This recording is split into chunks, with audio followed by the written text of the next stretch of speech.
तो सरकार ये कबूल करे कि पेगासस का इस्तेमाल नहीं करती, तो हम क्या कर सकते हैं? कौन सी आधुनिक सर्वेलेंस के द्वारा अपने बड़े बड़े माफियाओं को पकड़ा है, ये हमें बता दीजिए। इस्तेमाल हुआ है, उन पर हुआ है, आप तथ्य रख दो। सर, मैं सबसे पहले आपका धन्यवाद करना गौरव गोगोई चाहूंगा जी, कि माइक अपना आपने बंद हो जाएगा। बहुत ही एक महत्वपूर्ण चर्चा आपने शुरुआत की, लेकिन सर ये चर्चा बहुत देर से हो रही है, क्योंकि मुझे याद है 2012 में जब हमारे दल के नेता राहुल गांधी जी ने पंजाब के आज जो भी मुद्दे आज इस सदन में उठे हैं, 2012 में राहुल जी ने उस समय ही बोल दिया था कि ये बहुत ही एक महत्वपूर्ण समस्या है, नशा को लेके हमको बहुत चिंतित होना है और ये इससे नशा से के कारण से पंजाब का जो युवा का जो भविष्य है वो अंधकार में हम धकेल रहे हैं। लेकिन उस समय जब सत्ता पक्ष जो हमारे यहाँ पे थे, उनकी राजनीतिक टिप्पणी आई, विभिन्न प्रकार से इन्होंने बोला, आलोचना की, तो हम बार बार ये कहना चाहते हैं कि हम विपक्षी दल होने के नाते कोई भी मुद्दे अगर हम उठाएं तो उसका मतलब यही नहीं कि आप वहीं आलोचना कर दो। किसी मुद्दे में कोई मूल्य है और उस मूल्यों को समझे। कोविड में भी राहुल जी ने पहले बोला, आपने बात नहीं सुनी। आज चीन पर भी बार बार राहुल जी बोल रहे हैं कि आप इस पे एक ठोस कदम उठाइए, लेकिन आप सेना के पीछे आप छुप रहे हैं। जबकि सदन किसका है? सदन देश का है और देश के अंदर हमें सारे जो महत्वपूर्ण मुद्दे हैं उठना चाहिए, क्योंकि देश की जनता सरकारों को चुनती है, ना कि सेना को। तो अगर देश की जनता सरकारों को चुनती है तो सरकारों का भी जवाबदेही होना बनता है। अगर आप आज ड्रग्स की हम बात करते हैं, ड्रग्स कहाँ से आते हैं सर? इधर पानी से आएंगे, सागर से आएंगे, या सीमा से आएंगे, या अंतर्राष्ट्रीय एयरपोर्ट विमान अड्डों से आएंगे।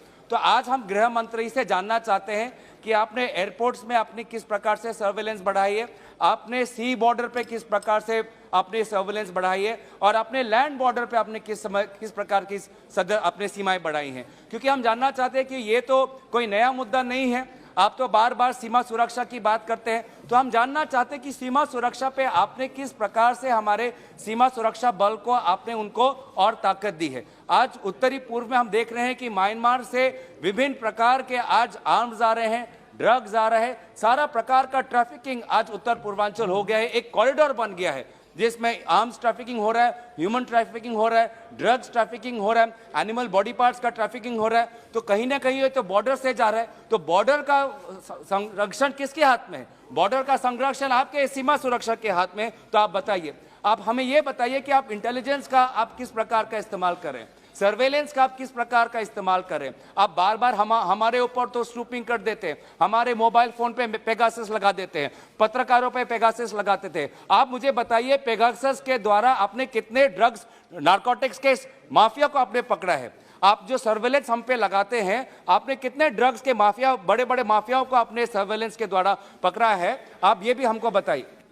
इन्होंने बहुत गंभीर आरोप किया है कि इनके मोबाइल पर पेगासिस लगा है। आधार उनको सदन में रजू करना चाहिए। ऐसे नहीं बोल सकते आप।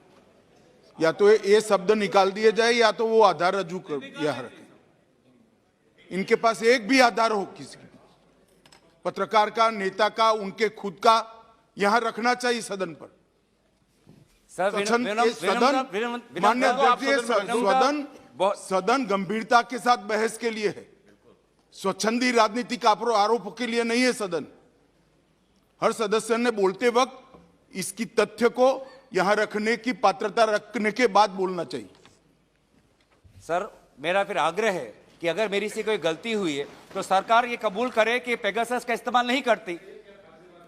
आपको कहना है साहब, इन्होंने कहा है कि इस्तेमाल हुआ है, उन पर हुआ है, आप तथ्य रख दो।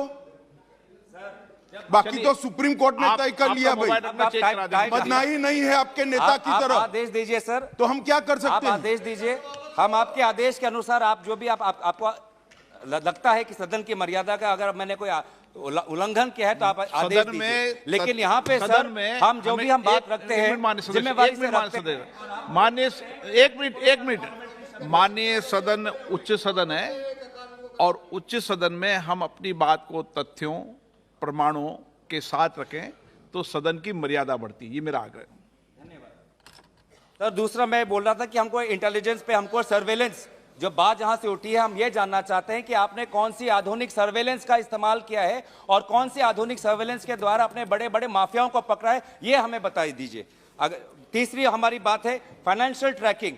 फाइनेंशियल ट्रैकिंग आपने कि कौन से इंस्ट्रूमेंट आपने लगाए हैं, क्योंकि ये जो सारे नार्को ट्रेड को लेके जो सारे करोड़ों पैसे हैं, कैसे जा रहे हैं, कहां से जा रहे हैं? क्या ये क्रिप्टो से हो रहा है, क्या ये बैंक अकाउंट से हो रहा है, क्या ये बेनामी से हो रहा है? तो फाइनेंशियल ट्रांजैक्शंस पकड़ने के लिए कौन से वो बड़े बड़े लोग हैं, उसके लिए आपने सरकारें क्या की है?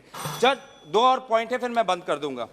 जन जागरण की हम बात करते हैं। जन जागरण की जब हम बात करते हैं तो हमको विभिन्न बेसरकारी संगठनों का हमको इस्तेमाल करना पड़ेगा, ताकि वो नुक्कड़ नाटक और विभिन्न प्रकार के जन जागरण के अभियान के द्वारा गांवों में जाएं, जो छात्रों के पास जाकर आप उनको बताएं कि इस पदार्थ की नशीली दवाई हमको नहीं लेनी चाहिए। लेकिन यह सरकार बार बार FCRA को लेकर जो सिविल सोसाइटी है उस पर बार बार ये इन्वेस्टिगेशन करते हैं और सिविल सोसाइटी को भी आज ढंग से काम नहीं करने देते। आखिरी बात है ये कि सर, स्पोर्ट्स की हम बात करते हैं, हम भी चाहते हैं कि स्पोर्ट्स बने। मैं खुद भी ड्रग्स को लेके अपने लोकसभा क्षेत्र में फिटनेस के लोके में दौड़ आयोजन करता हूं। अभी तक ड्रग्स के विरोध में मैं 2-3 मैंने युवाओं के साथ दौड़ आयोजन किया है। लेकिन दौड़ के साथ हमारा जो छात्र है वो जानना चाहते हैं कि स्कूल में कोच कहां है, स्कूल में प्लेग्राउंड कहां है? तो ये सरकार स्पोर्ट्स की तो बात करते हैं, लेकिन स्कूल में कोच और स्कूल में स्पोर्ट्स इंफ्रास्ट्रक्चर में इन्होंने क्या किया है वो बताइए। और अंत में सर, मेंटल हेल्थ में सभी बातों ने, सभी ने ये कहा है,